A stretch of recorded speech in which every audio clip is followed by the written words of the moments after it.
So this week, we're going to feel tested. We may feel a little pushed, but by the end of the week, we're going to feel clear and like illuminated with our full moon in Sagittarius. Hi, it's Michelle from Michelle P. Astrology, and this is the energies of the week of Monday, May 25th to Sunday, the 31st, and the last day of May. We start the week under a little pressure. We have the Mars comes to square Pluto. Pluto is retrograde. We look at retrogrades as in a lot of more internal work. Pluto is like control, power struggles. Mars is trying to move forward. So in between that, the beginning of the week, there may be some interactions where we've run into power struggles. And how do we back off? Do we move forward?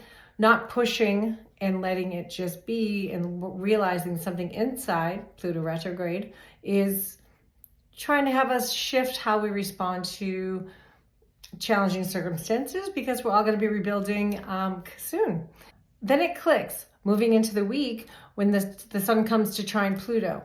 Now, right after you may be feeling pushed, all of a sudden you'll realize where you need to shift and where you have to release a little bit more of the control, or the power struggle becomes smoother. So things maybe get worked out, or you figure out something internally that you can do with or without. It's always a growing moment when these type of situations show up. We just try to stay aware of how we're responding, reacting, and move from there. Midweek, we do get a little emotional. It's the moon comes to square Jupiter. Jupiter is always, benefic. It's nice. He's always good. He's nice, but not always nice, because sometimes it can be too much, and it does amplify a lot emotionally. With the moon squaring, the square between them shows that you may be or putting too much into everything else but yourself. So with Jupiter expanding that, your emotions, your feelings, your nurturing, but the square there's a disconnect somewhere, and you want to make sure that you are not giving it all away and expecting things back, because once again, expectations is the thief of our happiness. So what we want to do is just give to what you can, and then watch your boundaries, because boundaries are actually coming up in the next little bit to just to keep yourself a little structured. It helps.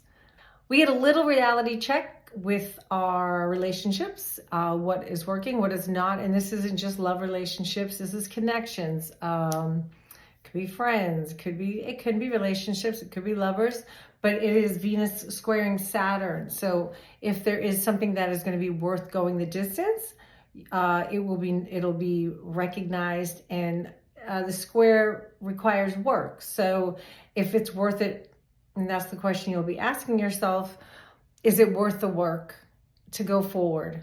And and a lot of times it takes a little bit of internalization to do that. So work through that. And then we're going to get some support. We have the moon that comes to trine Jupiter, and that is our emotions getting an uplift and more of an optimistic look. Feeling from Jupiter. It's a trine, so it is definitely it's a harmonious aspect, which is between the squares and the trines. That's the whole point of knowing which is going to be a little bit more challenging and which is going to be a little bit more flowing. But still, the moon in trining Jupiter does have that tendency to almost overdo. So if you're trying too hard, you don't want to try too hard. It may seem too easy. Realizing that there is still work to be done. And then it's a good time to have that conversation. You're in an emotional, optimistic space. So if a conversation that may feel like it might be a little bit sticky, it would be probably a good time to maybe have it, or even entertain it, write it down. Even if you don't have it, it's out of your head. You have some good points.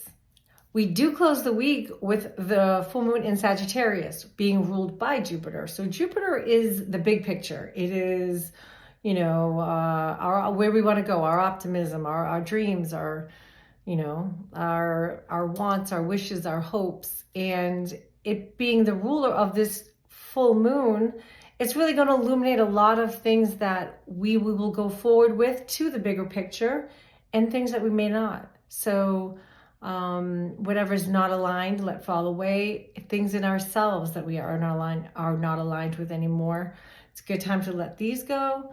And it just kind of brightens up what we move towards. To sum it up, the week is about loosening our control and doing the trust fall. You want to try to see as the illumination comes with the full moon, you know, what you want to move forward with, what you feel that's going to be best for your long-term outcomes, and then try to let go of the others, whether it be internal things bad habits. These are make wise choice full moon. You can break bad habits with this full moon. And you know what you want to move forward to enrich our lives with. So I hope this was helpful, and I will see you next week.